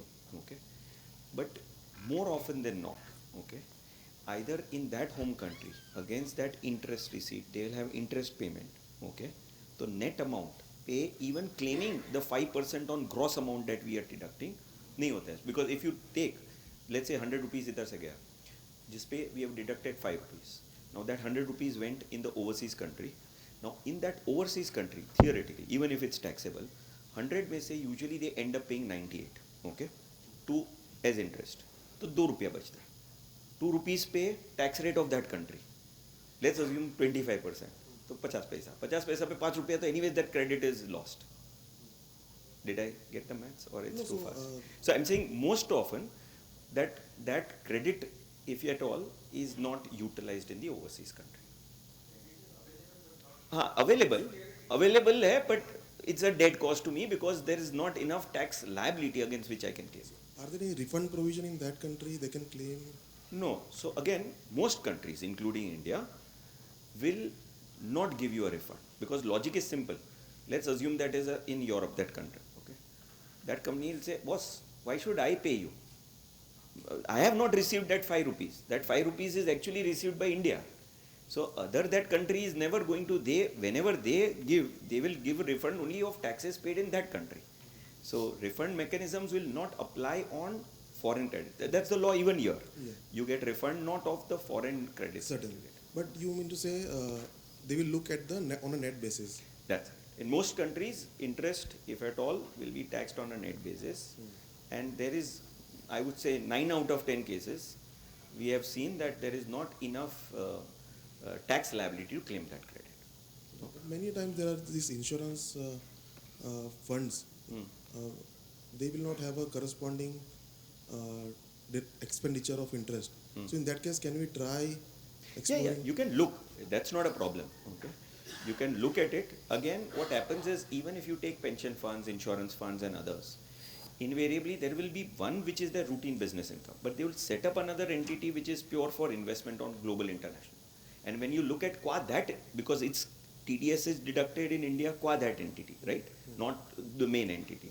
Then again you will come to that same conclusion, infusion kiya ho udhar in that entity by way of debt, which is follow on further debt. Because even if you look at it from accounting principle, you don't want a mismatch. Funds coming in equity and going further as loan. Okay. So that's why practically it's that credit goes down the drain. Thank you. Yeah.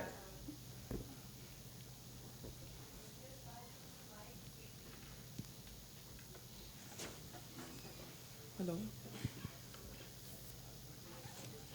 Good afternoon, sir. Good afternoon. My name is Divyan. I just wanted to ask if we compare old regime and new regime. So if we see at the old regime side, people are investing more money towards the different avenues available, and tax rate was also like much if we compare with new regime. So and new regime, what has happened, like tax rate has also been drastically downside, and people are not much pushed for investment part also.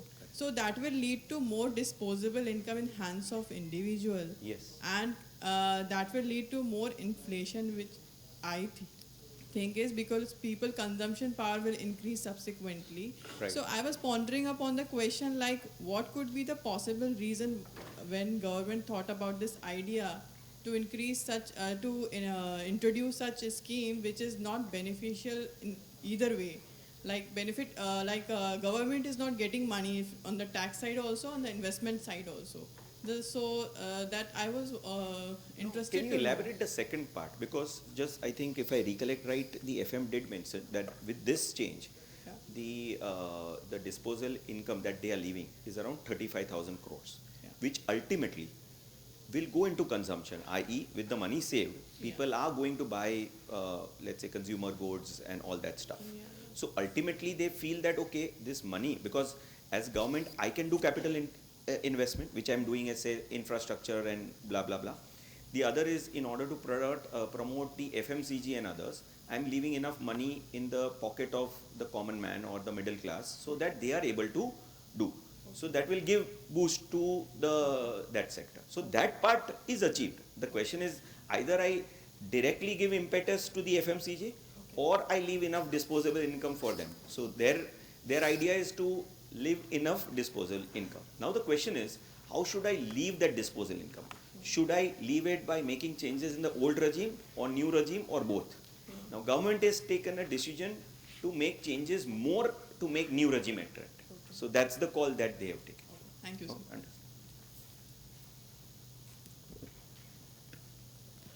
There's one more question here.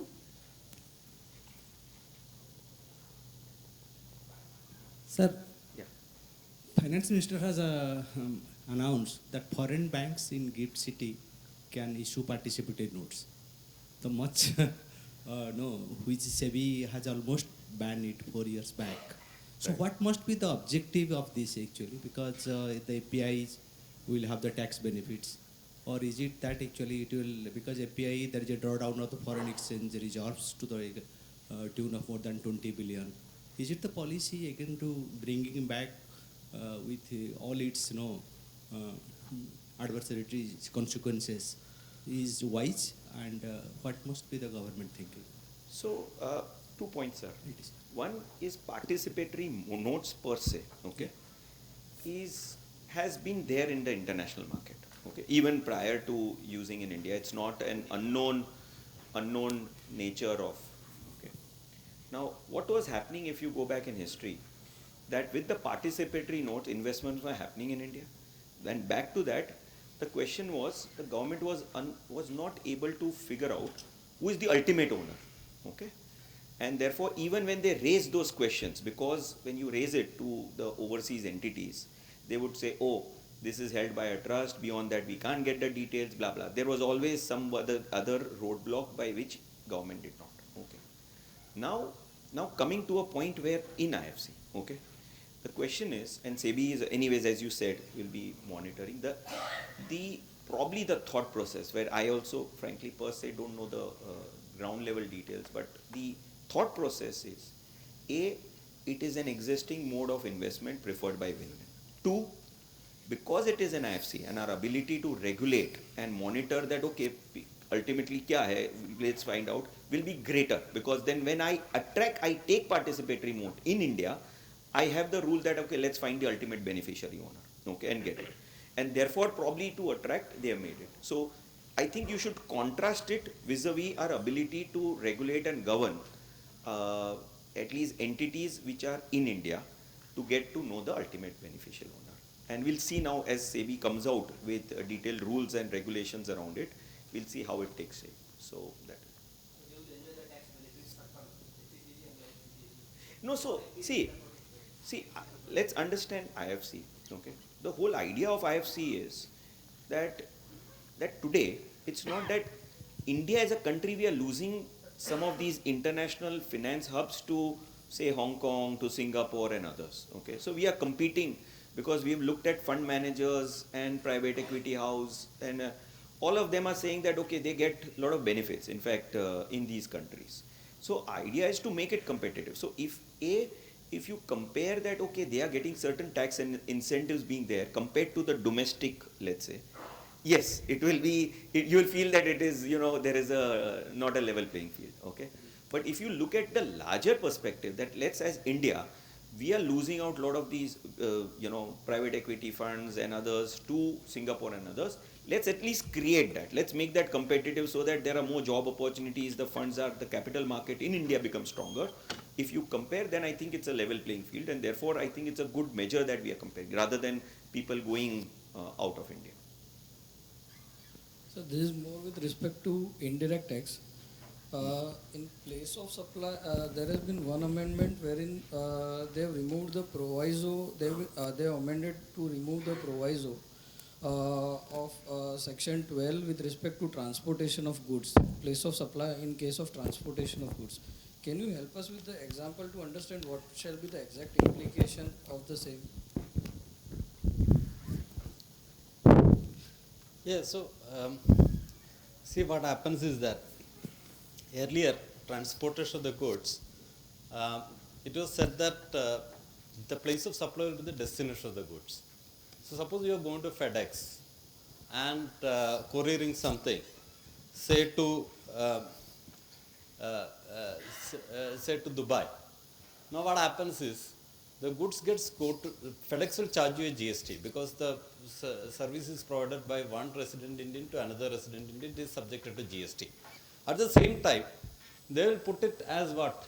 When you put the place of supply, it is not falling in any of the states, right? So they will put it that 98 or something, which is there outside. I mean, it will become an IGST transaction, and therefore it will not reflect and reflect in your GST year 2 year to take the credit. So essentially what has happened is that you pay GST, you don't get the credit. Now it's a good thing what they have done is that they have said that if you are going and couriering it, if you are a registered person, then the place of supply will be your office. So suppose tomorrow you go there from Adani, you courier something to Dubai or UK, the place of provision of service is Ahmedabad. So you are able to get the credit, which is a good thing. Earlier you were losing it. Second aspect is that if it is, say, you are doing it in your individual capacity, sending it to your brother in America, then the place of supply will be again in Ahmedabad. So what would happen is that if it is an IGST, the entire credit, and that too, if it is getting into that outside the declared states and union territories, the entire revenue goes to the central government. Now the state government will get whatever is the SGST part of it. So these are the two good things which came out of that amendment, and that is something very beneficial in nature. Thank you. We have a question here.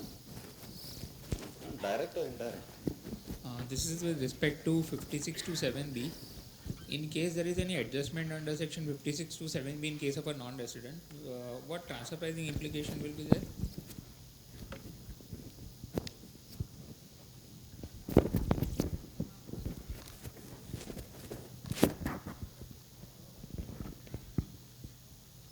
Sorry. Hello. Can you repeat the question? Sorry. Yeah, so if there is an adjustment with respect to the proposed amendment wherein, say, there is a share issue to a non-resident exceeding the premium, in that case, what will be the transfer pricing implications?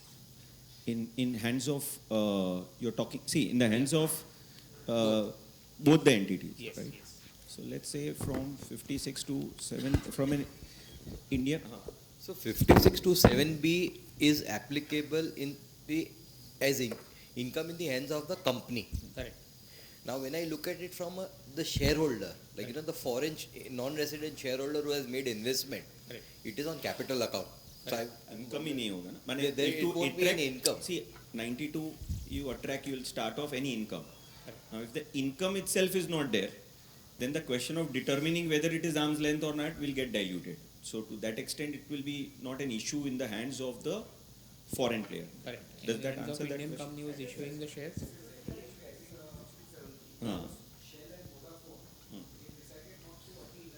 Anyways, it is reporting. So should not be. That will not be an issue. Correct. Right. Okay.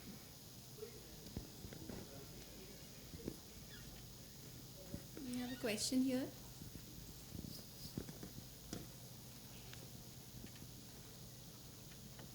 Yeah. Good afternoon, everyone. So I have a question from GST perspective. Uh, yeah. So this is regarding a e-commerce operator question. So e-commerce is a very booming sector right now. So they have brought on more responsibility on e-commerce by inserting penalty provisions.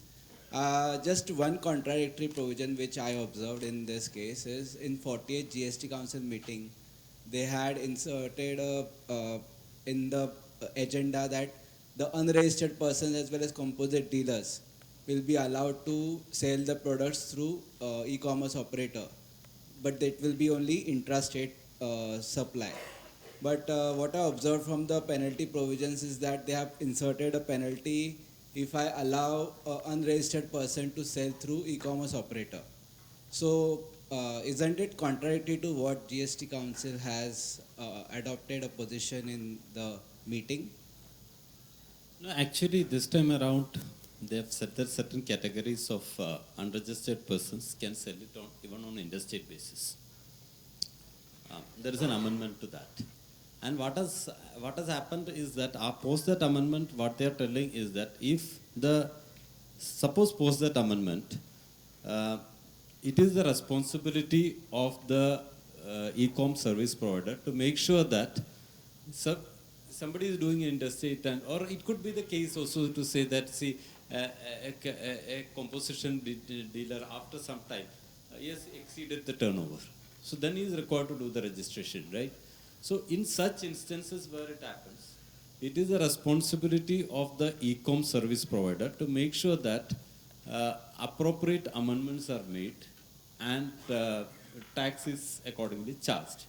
If there is any gap in that, what they say is that there will be a penalty to the extent of 10,000 or the tax which is escaped.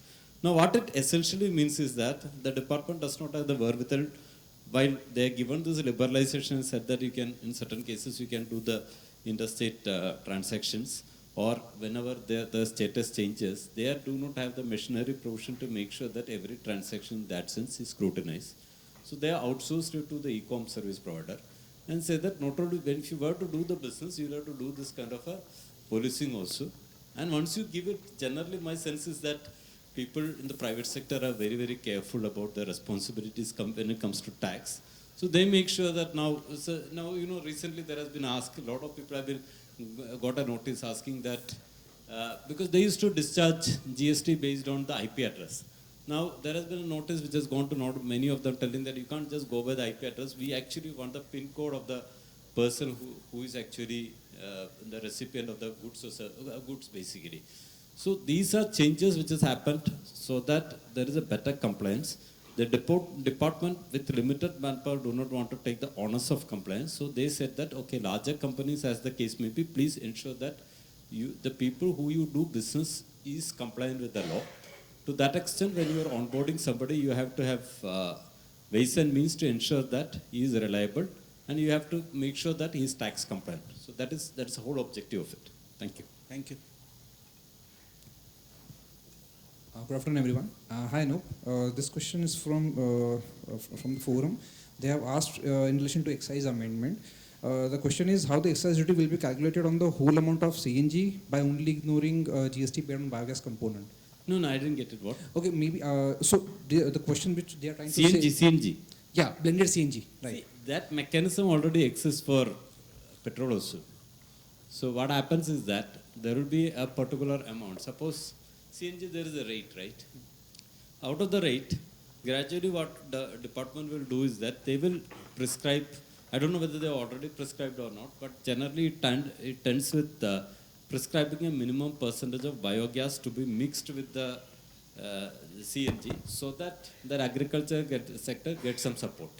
Now, whenever you purchase biogas, you would get some sort of a GST paid record, which says is that, okay, X is the value of the GST. And it would also be the case, if I purely go by my experience in oil and gas, what it happened is that they came out with slabs.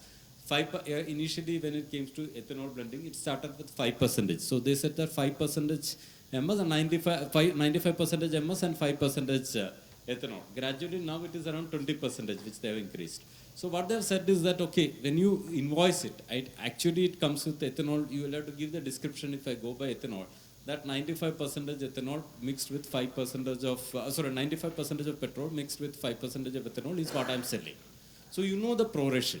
Then what they do is that, so essentially when you sell 100 rupees and recover that amount, what you do is that only on the 95% you deposit MS. That is the current practice. Something similar will evolve also for the gaseous sector, but it's very much that basis or that experience factor is that it's more about interpolating those experience factor to the actual requirements of the law.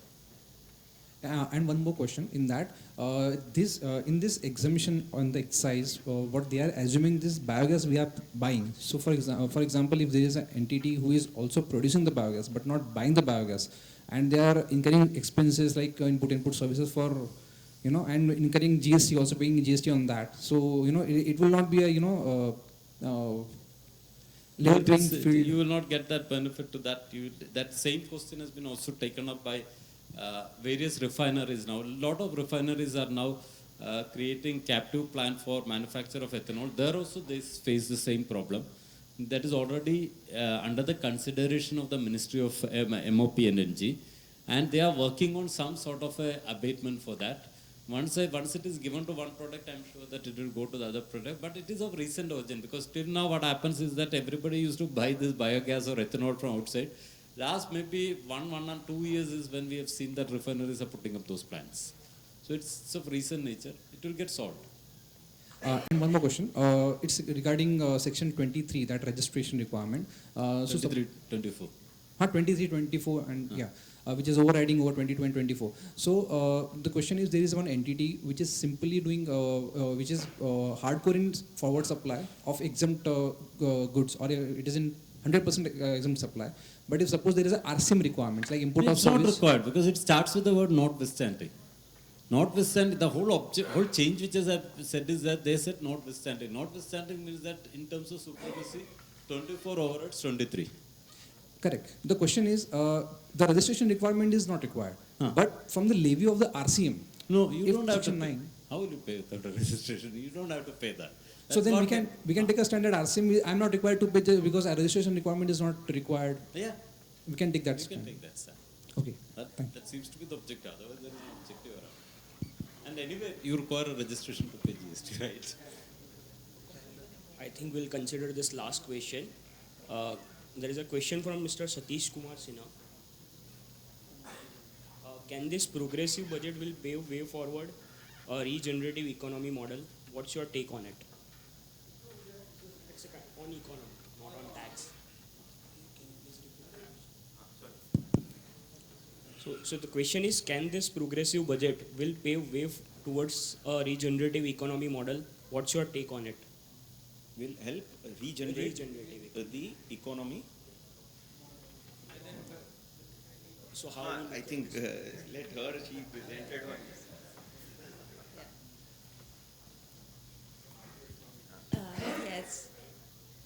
Yes. So as far as the budget is concerned, see, regeneration has already started post-COVID.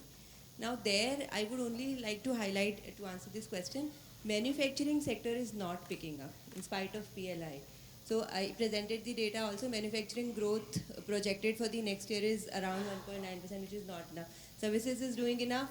Agriculture also is doing enough. So that is one of the concerns, one of the major concerns. Export, like I have already said, is going down. So, I mean, is expected to sort of go down. So therefore, regeneration would take more effort, for sure. Capital expenditure has to be in the right direction. The budget states that the loan that is given to state governments, 50 years interest-free loan, they have to do the entire capex in 1 year. If that happens, because if we look at the revised estimates, budget estimates presented some data about capital expenditure 2022, revised estimates showed that some of it could not be spent because states could not undertake the reforms that were needed. So these are the nitty-gritties. Unless the capital expenditure that is promised is actually done, then regeneration would not be on track. But definitely the direction, we are in the right direction. But these are some of the things: manufacturing, one; export, two; and the capital expenditure. If it actually happens on ground, definitely it will lead to regeneration. Thank you. We are actually running short of time. Probably one last question. The last question, yes.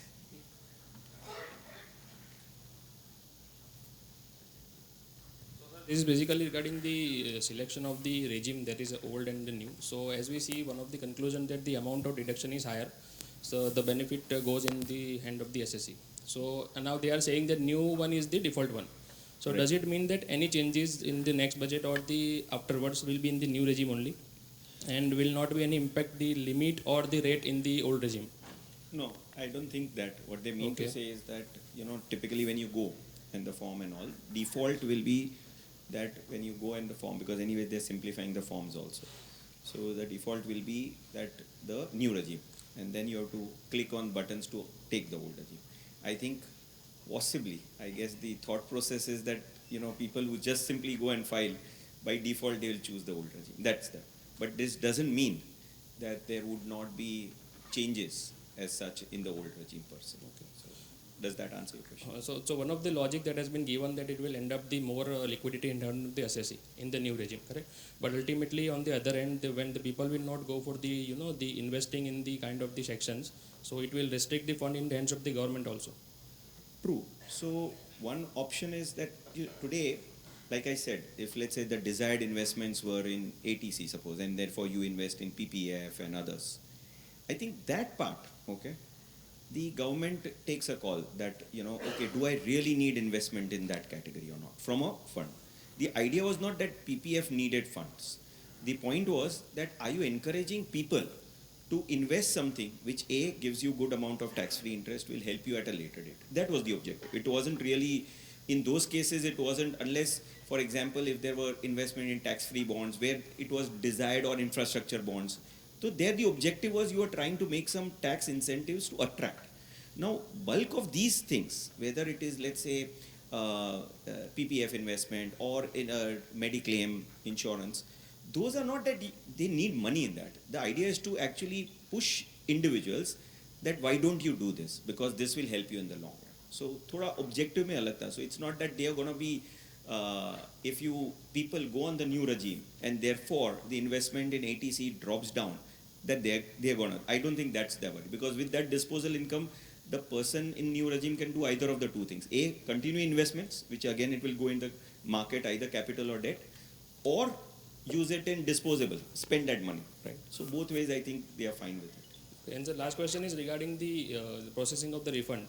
Is it will there be any discrimination, like in the new regime they don't require any validation on the refund part, so it will be a faster process, but under the old regime who are filing still under the old regime, I think they need certain kind of the validation and check from the back end. So will there any discrimination on that part? At least for the intimation stage it's not. There is no, to my mind, any discrimination. The reason only that from an IT perspective, there are lesser checks in the new regime and therefore it will come. But if you look at the old regime also, intimations have been coming within 24 hours also at the individual level. So currently the system is already robust and doing the checks. So only question is, suppose, for example, you have claimed something, a deduction which doesn't match with that, it will lead to a scrutiny. That's all. Otherwise, I don't see the intimation part getting stuck substantially different in the new regime versus old regime. Okay. Thank you, sir. Okay. Thank you. Thank you, sir. Thank you, everyone. Now, I request Professor Dr. M. Murugananth to come on dais to kindly give away token of remembrance to our esteemed guest from Deloitte, requesting Mr. Hemal Zabalia, Mr. Shripal Lakrawala, and Mr. Anup Kalawat to please join us on stage. Can we have a big round of applause for three of them?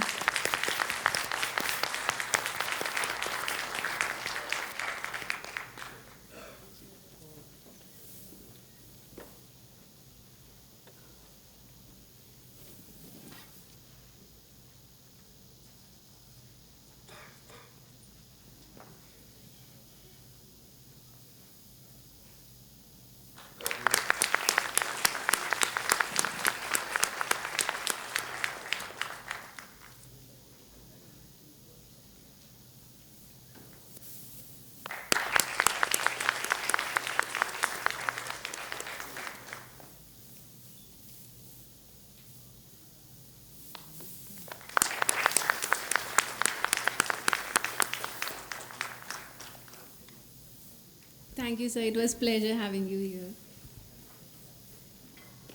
Now, I may call Professor Mayur Shah, who is a Vice President, FNA Adani Group, a chartered accountant by profession. He has more than 30 years of experience in healthcare, pharma, textile ports, and SEZ education.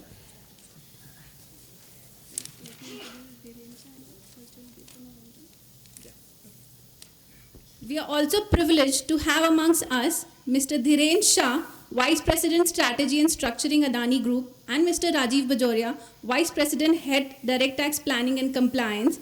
I request Mr. Dhiren Shah and Mr. Rajiv Bajoria to join us on stage, and I request Professor Mayur Shah to give away a small token of remembrance to Mr. Dhiren Shah and Mr. Rajiv Bajoria. Please join us on stage, sir.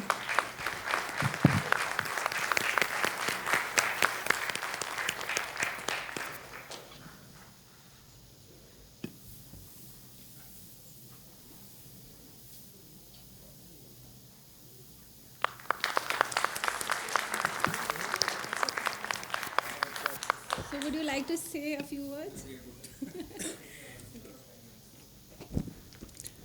So, respected Provost Sir, Team Deloitte comprising C. Hemal Jobalia, CA Shripal Lakdawala, and Mr. Anup Kalawatji, Yogesh, Mr. CA Yogesh Shah, other friends from Adani, Asta Madam, other dignitaries, ladies and gentlemen, and our students.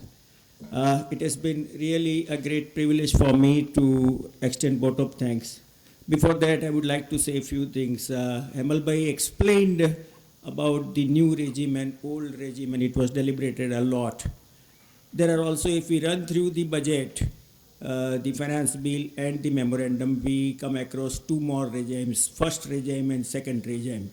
However, since no tax rates are prescribed, Hemal Bhai has rightly avoided touching the first regime and the second regime. The Adani University and its sponsoring body, Adani Institute for Education and Research, are falling respectively within the first regime and second regime.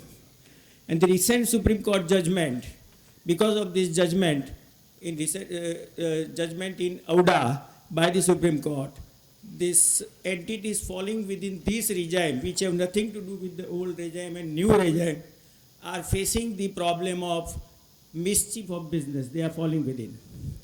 Nevertheless, this issue we will have some other time to debate with the team Deloitte. And Asta ma'am, we should make it annual affair. As the budget is presented on every 1st February, we should have it in this auditorium, and the responsibility should be given to Dhiren Bhai and Rajiv ji. Yes. Yeah, because of the shortage of time, we could not cover it, and there was an understanding with Dhiren Bhai on day before yesterday that we will not touch it.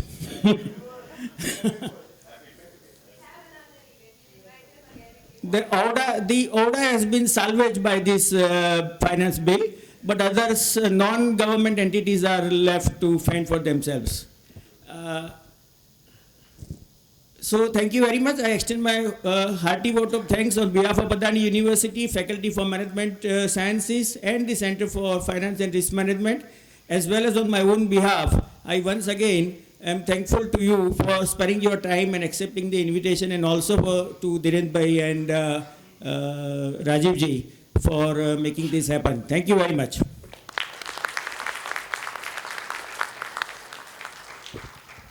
Thank you, sir. This brings us to the end of this event. Thank you all for gracing the event and sparing time from your busy schedule. Thank you all.